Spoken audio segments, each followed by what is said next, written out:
दोस्तों नमस्कार, AB classes में आपका स्वागत है। आज लाइव क्लास नहीं हो पा रही है, इसलिए मैं ये वीडियो सेंड कर रहा हूं, जिससे आपकी पढ़ाई में कोई गैप ना हो और प्रैक्टिस कंटिन्यू चलती रहे। सब्जेक्ट था हमारा स्ट्रेंथ ऑफ मटेरियल, और स्ट्रेंथ ऑफ मटेरियल के अंदर हम लोग एसएफडी एंड बीएमडी का जो चैप्टर है उसको स्टार्ट कर चुके थे। आज हम लोग इसी चैप्टर के कुछ और ऑब्जेक्टिव क्वेश्चन समझेंगे। तो चलते हैं, स्टार्ट करते हैं। तो पहला क्वेश्चन आपको दिख रहा होगा। सबसे पहले आप लोग YouTube की सेटिंग में जाकर अपने वीडियो की क्वालिटी सेट कर लें, 360, 480 ऐसे जितनी भी आप हाईएस्ट कर सकें, जिससे आपकी जो वीडियो की क्वालिटी अच्छी रहे और आप उसको अच्छे से समझ सकें। पहला जो क्वेश्चन है उसमें लिखा है shear force at any point of the beam is the algebraic sum of। Question में शियर फोर्स की डेफिनेशन दी गई, उसको हमें कंप्लीट करना है।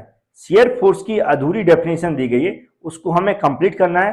क्वेश्चन में पूछ रहा है कि बीम के किसी भी पॉइंट पर जो शियर फोर्स होता है वो एल्जेब्रिक सम, मतलब जो फोर्सेस लग रहा है उनका योग, लेकिन किन फोर्सेस का योग।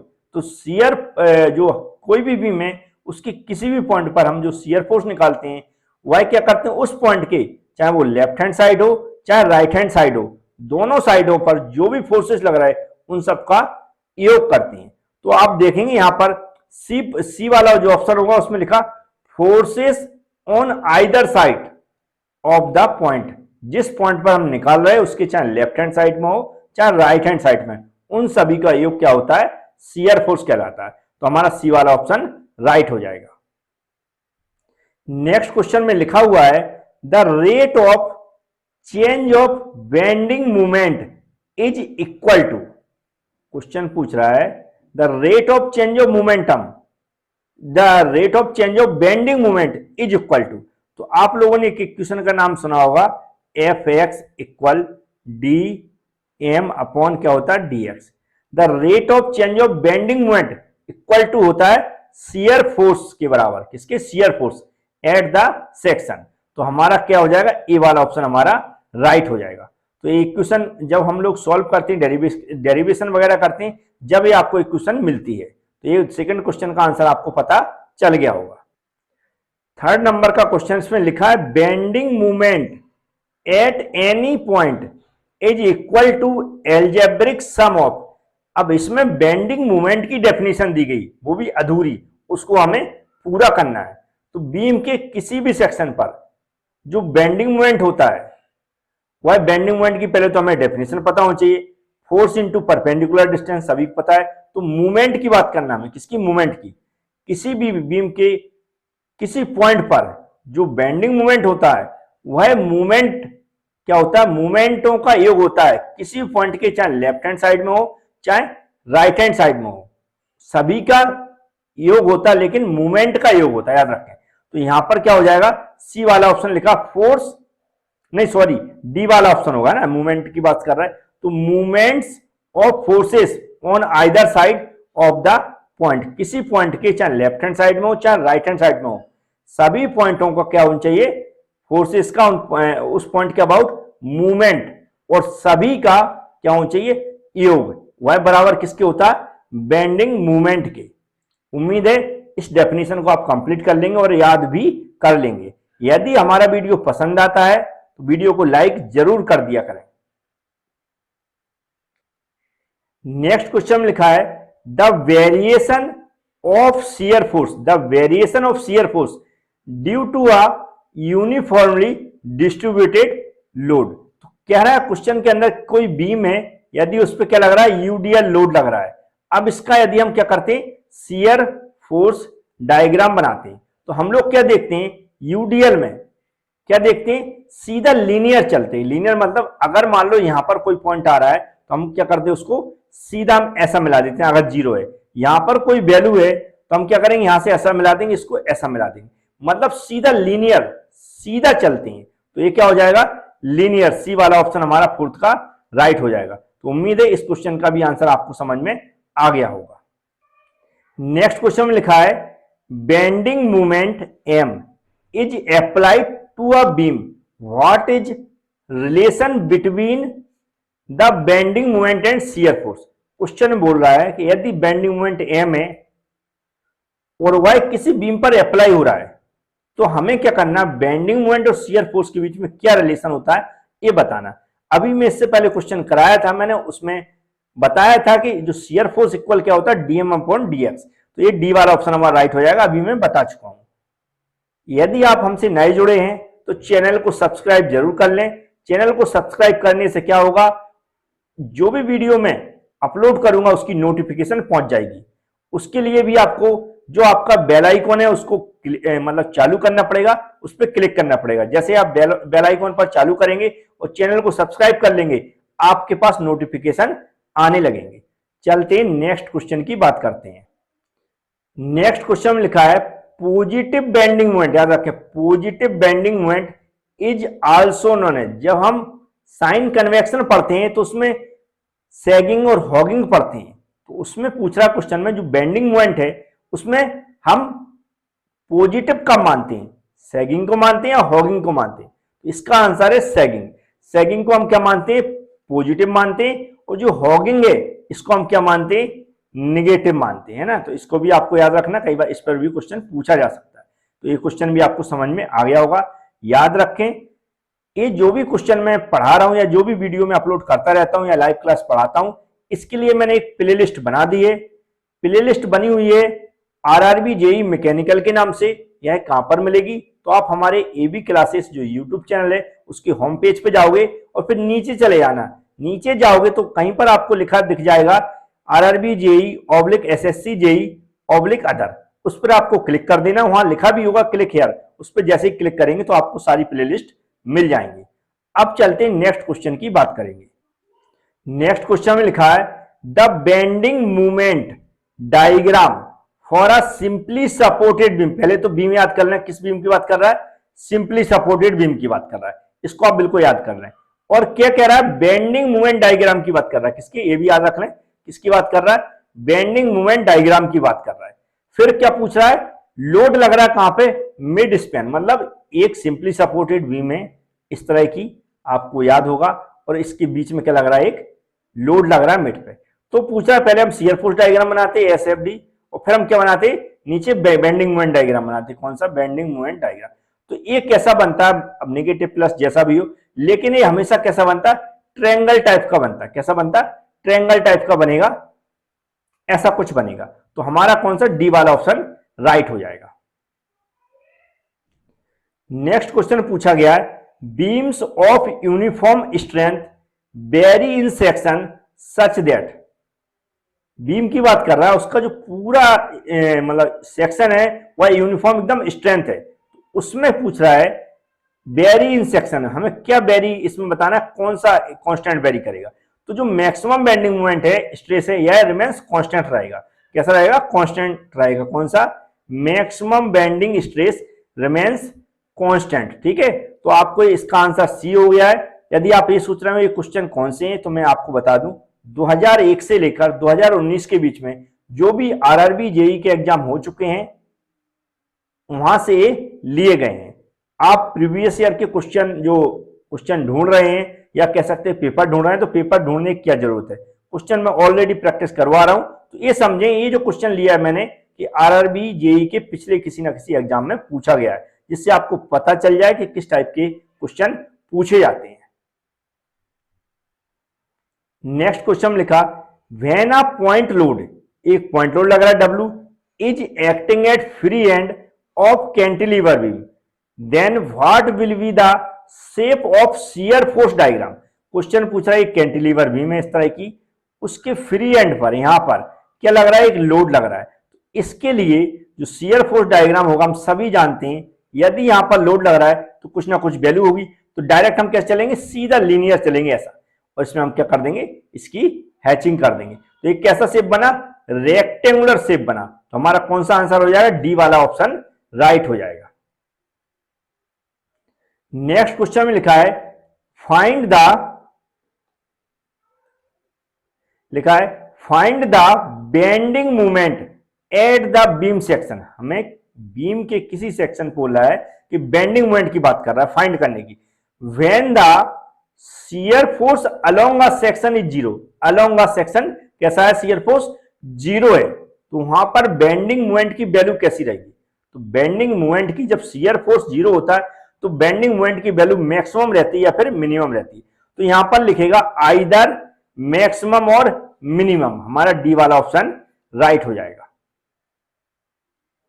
नेक्स्ट क्वेश्चन में लिखा द बेंडिंग मोमेंट डायग्राम। इससे पहले क्वेश्चन में क्या पूछा गया था, शियर फोर्स डायग्राम किसके लिए, कैंटिलीवर बीम के लिए। बीम अभी भी वही है, लोड भी वैसा ही लग रहा है, लेकिन उसने क्वेश्चन बदल दिया, अब किसके लिए पूछ रहा है, बेंडिंग मोमेंट डायग्राम के लिए। कैरिंग कॉन्सेंट्रेटेड मतलब point load at end of beam, question में ऐसा पूछा गया, कैंटिलीवर बीम है इस तरह की, यहां पर क्या लग रहा है, लोड लग रहा है W। तो इस पे जो शियर फोर्स डायग्राम कैसा बना था मैं बना देता हूं। शियर फोर्स डायग्राम कैसा था, यहां पर कुछ लोड वैल्यू होगी तो किस कैसे जाएगा, सीधा लीनियर जाएगा, मतलब ये कैसा था, रेक्टेंगुलर था। अगर जस्ट नीचे इसके हम क्या बनाएंगे, बेंडिंग मोमेंट डायग्राम बनाएंगे, तो इसको कैसा ऐसा लेंगे, तो यहां पर कुछ ना कुछ लोड की वैल्यू होगी, हमने मान ली। तो अब इधर कोई लोड नहीं है, सीधा कहां से ऐसा मिल जाएगा, ये ऐसा मिलेगा। तो कैसा शेप दिख रहा है, ट्रायंगल शेप दिख रहा होगा आपको, ये क्या हो गया, बेंडिंग मूवमेंट डायग्राम। तो कैसा बनेगा, ट्रायंगल। ट्रायंगल मतलब सी वाला ऑप्शन हमारा राइट हो जाएगा। उम्मीद है ये भी क्वेश्चन भी आपको समझ में आ गया होगा और आंसर भी समझ में आ गया होगा। नेक्स्ट क्वेश्चन में लिखा द मोस्ट इकोनॉमिकल सेक्शन, क्या कह रहा है, द मोस्ट इकोनॉमिकल सेक्शन। बिल्कुल इस क्वेश्चन को याद कर लें क्योंकि इसका मैं डायरेक्ट आंसर बताने वाला हूं। The most economical section of a beam to bear maximum bending moment. Most economical section of beam का बताना है जो मैक्सिमम बेंडिंग मोमेंट बियर करता हो, तो वह होता है आई सेक्शन। आप इसको बिल्कुल रख लें, ये 2-3 बार पूछा जा चुका है, तो इसका आंसर क्या होगा, आई सेक्शन। नेक्स्ट क्वेश्चन में लिखा है विच cross section of a cantilever beam. Cantilever की बात कर रहा है, विच cross section which is loaded with UDL can give economical design. Cantilever beam के क्रॉस सेक्शन की बात कर रहा है कि जो क्रॉस सेक्शन है यदि वह यूडीएल लोड से लोडेड है तो उसका जो इकोनॉमिकल डिजाइन है वह क्या होगा, किसका इकोनॉमिकल डिजाइन होगा, ऐसा पूछ सकते हैं, किसका, किस सेक्शन का इकोनॉमिकल डिजाइन होगा। इससे पहले मैंने क्वेश्चन बताया था, मैंने कहा था इसको रिपीट करके कई तरह से पूछा जा चुका है। तो इकोनॉमिकल डिजाइन है ये किसका होता, आई सेक्शन का होता, अभी मैंने बताया था, तो ए वाला ऑप्शन ही राइट होगा। नेक्स्ट क्वेश्चन में लिखा है bending movement at the supports in case of simply supported beam. Simply supported beam ऐसा मैंने कई बार सॉल्व करवाया, आपने देखा होगा, इस पर कोई भी लोड लग रहा हूं मैं, उससे कोई मतलब नहीं, सिर्फ समझा रहा हूं मैं। आर ए ऐसा बताया होगा, और इधर क्या लिखते हैं हम, आर बी लिखते हैं। अब हम हमेशा बेंडिंग मूवमेंट निकालते थे, आपको याद हो तो हमेशा मैं क्या लिख देता था यहां पर, सॉरी, एम ए और equal to M B equal to क्या हो जाएगा, जीरो है, सबसे पहले मैं लिखता था, फिर बीच के पॉइंटों पर हम बेंडिंग मूवमेंट निकालते थे। तो एम ए एम बी मतलब किस पे, जो सपोर्ट है उन पर जो मूवमेंट क्या होता है, जीरो होता है, इसलिए हम क्या डी वाले ऑप्शन पे हम टिक कर देंगे। उम्मीद है आपको समझ में आ रहा होगा। नेक्स्ट क्वेश्चन में लिखा आ बीम ऑफ कांस्टेंट सेक्शन, ठीक है, ये वर्ड जो याद करने के होते हैं क्वेश्चन के, मैं बता दो, कांस्टेंट सेक्शन की बात कर रहा है ना, is subjected throughout its length to a uniform bending movement, it will bend to. Throughout क्या है, बेंडिंग मूवमेंट लगा हुआ है, यूनिफॉर्म बेंडिंग मूवमेंट है, और क्या कैसा कांस्टेंट सेक्शन है, तो उसमें बता रहा है किस तरह का आर्क जनरेट हो गया, कर्व बनेगा। तो इसका मैं बता दूं क्योंकि इसमें यहां पर कंसेप्ट कुछ नहीं बता रहा हूं मैं, ये क्या होगा, सीधा याद कर लें, सर्कुलर आर्क होगा। कैसा होगा, सर्कुलर आर्क होगा। लेकिन याद रखें यहां क्वेश्चन की कंडीशन याद, कांस्टेंट सेक्शन है और subjected to throughout its length to up क्या लग रहा है, यूनिफॉर्म बेंडिंग मूवमेंट लग रहा है, याद रखें, यूनिफॉर्म डिस्ट्रीब्यूटेड लोड याद ना रखें, यूनिफॉर्म बेंडिंग मूवमेंट की बात कर रहा है, यूनिफॉर्म बेंडिंग मूवमेंट उस पर लग रहा है सेक्शन पर, इसलिए जो उसका कर्व बनेगा कैसा बनेगा, सर्कुलर आर्क बनेगा। नेक्स्ट क्वेश्चन में लिखा the point of contraflexure occurs. Question पूछा जो पॉइंट ऑफ कॉन्ट्राफ्लेक्सर है वह कहां पर लगता है, तो जो पॉइंट ऑफ कॉन्ट्राफ्लेक्शन यहाँ बीम के नाम दिए गए, तो इसका जो आंसर है वह है ओवर हैंगिंग बीम। कौन सी? Over hanging beam. क्या रहेगा? Over hanging. The point of contraflexion occurs only in over hanging beams. तो ऐसे जो क्वेश्चन कुछ कुछ नए आ रहे हैं उनको आप थोड़ा याद करते जाएं, इनको रिपीट कर लें, क्योंकि जो नेट है, जो डाटा है, वो तो खर्च होना ही है यदि आप इतने बड़े एग्जाम की तैयारी कर रहे हैं। इसलिए आप डाटा खर्च करें, वीडियो रिपीट कर करके देखें। अब यहां से न्यूमेरिकल क्वेश्चन स्टार्ट हो रहे हैं और जो आगे वीडियो आएंगे उनमें भी न्यूमेरिकल क्वेश्चन ही लेकर आऊंगा। इस चैप्टर की बात कर रहा हूं मैं, एसएफडी और बीएमडी की। तो ये पहला न्यूमेरिकल क्वेश्चन है। क्वेश्चन बहुत सिंपल है। लिखा है simply supported beam of length 8 metre is subjected to a point of 10 kilonewton at the middle of the beam. The maximum bending moment acting on the beam. तो maximum bending moment की value निकालना है। Simple सा मैं समझा रहा हूं। ये क्या है? एक बीम है, इस तरह की सिंपली सपोर्टेड बीम होती है, आपको पता ही है। ये हो जाएगा ए, ये हो जाएगा बी, और ये हमारा सेंटर में एक लोड लग रहा है। कितना लग रहा है? 10 किलो न्यूटन का लग रहा है। उसको मैं लगा देता हूं। टोटल डिस्टेंस कितनी यहां पर आप देख रहे हैं? 8 मीटर है। टोटल डिस्टेंस कितनी यहां पर? 8 मीटर है। 8 मीटर डिस्टेंस है, तो 4 मीटर इधर हो जाएगी यहां से इधर, और 4 मीटर कितनी हो जाएगी? इधर हो जाएगी। तो सिंपली हमें क्या करना है? सबसे पहले शियर फोर्स निकालते हैं, क्योंकि हमें आर ए और आरबी की वैल्यू निकालना है। क्या? आर ए और आरबी की वैल्यू निकालना है। तो हम क्या हो जाएगा यहाँ पर? सबसे पहले आर ए प्लस आरबी करते हैं हम लोग, इक्वल टू क्या हो जाएगा? जो अपोजिट डायरेक्शन में लोड लग रहा है, टेन, इसको इक्वेशन 1 मानते हैं। फिर हम ए के अबाउट क्या लेंगे? मूवमेंट लेंगे। जब ए के अबाउट मूवमेंट लेंगे तो यहाँ पर क्या हो जाएगा? आरबी इंटू 8 हो जाएगा, और इक्वल में, क्योंकि अपोजिट डायरेक्शन में, तो क्या हो जाएगा? 10 इंटू 4 हो जाएगा। फोर्स इंटू ए के अबाउट ले रहा है तो परपेंडिकुलर डिस्टेंस हो जाएगी। अब हमें आरबी अगर निकालना है तो क्या हो जाएगा? 10 इंटू 4 अपॉन 8 हो जाएगा। ये 4 है, 4 से क्या है? ये 2 हो जाएगा। इधर कितना आ जाएगा? 5 आ जाएगा। तो ये कितना हो जाएगा हमारा? 5 किलो न्यूटन। ये क्या हो जाएगा हमारा? आर ए आ जाएगा।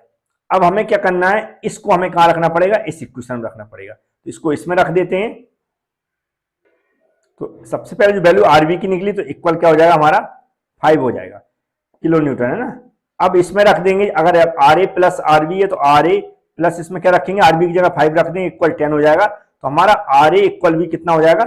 इधर जाके माइनस हो जाएगा, तो 5 किलो न्यूटन भी आ जाएगा। तो आर ए भी कितना आएगा हमारा? 5। अब मैक्सिमम बेंडिंग मोमेंट निकालना है। मैक्सिमम बेंडिंग मोमेंट अब कहां लग रहा है? सेंटर पे लग रहा है, क्योंकि लोड यहीं पर लग रहा है, तो सेंटर पे ही होगा। तो सी पॉइंट मान लेते हैं। अब हमें क्या करना है? इसके अबाउट, सी पॉइंट के अबाउट यदि मूवमेंट निकालना है तो हम क्या करेंगे? किसी एक सपोर्ट को रिजॉल्व कर लेंगे। तो यहां पर मान लेता हूं मैं कि एम सी लिखना पड़ेगा, सेंटर पर निकालना है। तो ये क्या होगा? R B. तो आर बी इंटू क्या हो जाएगा? ये डिस्टेंस। ये डिस्टेंस कितनी है हमारी? 4 है। तो आर बी की वैल्यू हमारी कितनी है?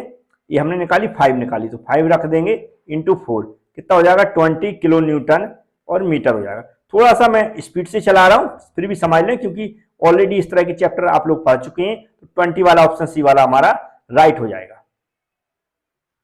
नेक्स्ट क्वेश्चन दिया गया, for the centrally supported uniformly beam. Question दिया, मतलब एक डायग्राम दिया, इस डायग्राम को हमें देखना है। देखो जो भी है ये यहां पर दिख रहा है, इसको हम सपोर्ट मान लेंगे। क्या मान लेंगे? इसको जैसा तैसा पहले बना देता हूं मैं। तो यहां पर क्या है? F1 और F2 अननोन है। देखो यहां पर लिखा क्वेश्चन में F1 और F2 का मान निकालना है। तो ये सिंपली सपोर्टेड बीम टाइप की दिख रही है। यदि हम शियर फोर्स की बात करें तो टोटल फोर्सेस का योग रहता है। ऊपर से जो फोर्सेस लग रहा है वह सब क्या हो जाएंगे? ऐड हो जाएंगे। इक्वल में हम क्या लिखेंगे? जिन फोर्सेस की डायरेक्शन अपोजिट है। इन दोनों की डायरेक्शन एक जैसी थी, इसलिए मैंने प्लस कर दिया। इसकी अपोजिट है, इसलिए मैं यहां पर इसको इक्वल में लिख सकते हैं। अब हम मूवमेंट लेंगे किसी एक पॉइंट के अबाउट। मान लिया इस पॉइंट के अबाउट हम मूवमेंट ले रहे हैं, तो हम कौन सा फोर्स कंसीडर करेंगे? सिर्फ इधर की कंसीडर करेंगे। जब इसके अबाउट मूवमेंट लेंगे तो ये फोर्स क्या क्लॉकवाइज डायरेक्शन में जा रहा है, तो क्या हो जाएगा यहाँ पर F2 इंटू इसके अबाउट मूवमेंट ले रहा है, तो टोटल डिस्टेंस का मल्टीप्लाई करेंगे। तो ये डिस्टेंस कितनी है? 10 है। फिर ये अपोजिट डायरेक्शन में तो हम इक्वल लिख सकते हैं। तो ये अपोजिट डायरेक्शन में 5 है, मल्टीप्लाई इस फोर्स की जो यहां तक का मूवमेंट लेंगे उसके लिए डिस्टेंस देखना पड़ेगी। तो 3 डिस्टेंस है, 3 का मल्टीप्लाई कर देंगे। तो यहां पर हम देखेंगे तो F2 इक्वल 5 इंटू 3 बटे 10, इस 5 के 15 और 15 में 10 का डिवाइड करेंगे तो 1.5 किलो न्यूटन आ जाएगा। क्या? 1.5 किलो न्यूटन आ गया। अब इसकी वैल्यू हम इसमें रख देंगे, तो क्या हो जाएगा हमारा? F1 plus 1.5 equal 5 kilo Newton. तो F1 इक्वल क्या हो जाएगा 5 माइनस 1.5, ये कितना आ जाएगा 3.5 किलो न्यूटन। अब हमें यहां पर ये देखना 3.5 और 1.5 किस में है, तो हमें जो दिख रहा है पहले F1 की वैल्यू कितनी है 3.5, तो F1 की वैल्यू यहां पर 3.5 देखेंगे तो ए ऑप्शन में दिख रही है मुझे, किसमें ए ऑप्शन में दिख रही है, सीरियल में देखना याद रखें। और फिर हमें F2 की वैल्यू 1.5 दिख रही, तो ए वाला ऑप्शन हमारा राइट होना चाहिए। नेक्स्ट क्वेश्चन में लिखा है a simply supported beam of span, मतलब लेंथ दी गई 4 metre, carries a concentrated load, मतलब पॉइंट लोड दिया है 8 kilo newton at mid span, the value of maximum bending moment, maximum bending moment simply supported beam के centre पर ऐसे यदि कोई लोड लग रहा है तो उसका जो फॉर्मूला होता है मैं डायरेक्ट उससे बता देता हूं, ये होता है WL/4 है ना। ये कई बार जो ऑब्जेक्टिव क्वेश्चन के ऑप्शन में भी आया है। अब हमें सिर्फ इनकी वैल्यू रखना है, तो क्या हो जाएगा हमारा 8 इंटू 4, क्या हो जाएगा 8 इंटू 4 बटे ऑलरेडी 4 है तो उस 4 को रख देंगे, 4 से 4 कैंसिल हो जाएगा, 8 हमारा क्या हो जाएगा 8 किलो न्यूटन और मीटर, तो ये वाला ऑप्शन हमारा राइट हो जाएगा। तो ये क्वेश्चन भी आपको समझ में आ गया होगा। तो आज के ये क्वेश्चन थे, उम्मीद है आपको समझ में आए होंगे और आप इनको रिपीट कर करके 1-2 बार वीडियो देखेंगे तो सारे क्वेश्चन के कंसेप्ट भी क्लियर हो जाएंगे। थोड़ा सा स्पीड से मैंने समझाने की कोशिश की क्योंकि लाइव क्लास में हम बहुत आराम से पढ़ते हैं, तो लाइव क्लास जब भी स्टार्ट होगी उसका नोटिफिकेशन आ जाएगा, लेकिन आपकी जो पढ़ाई है उसमें कोई भी डिस्टर्बेंस नहीं होगा, लगातार वीडियो मिलते रहेंगे और लाइव क्लास जैसी आएगी तो लाइव क्लास भी आ जाएगी। Thank you friends.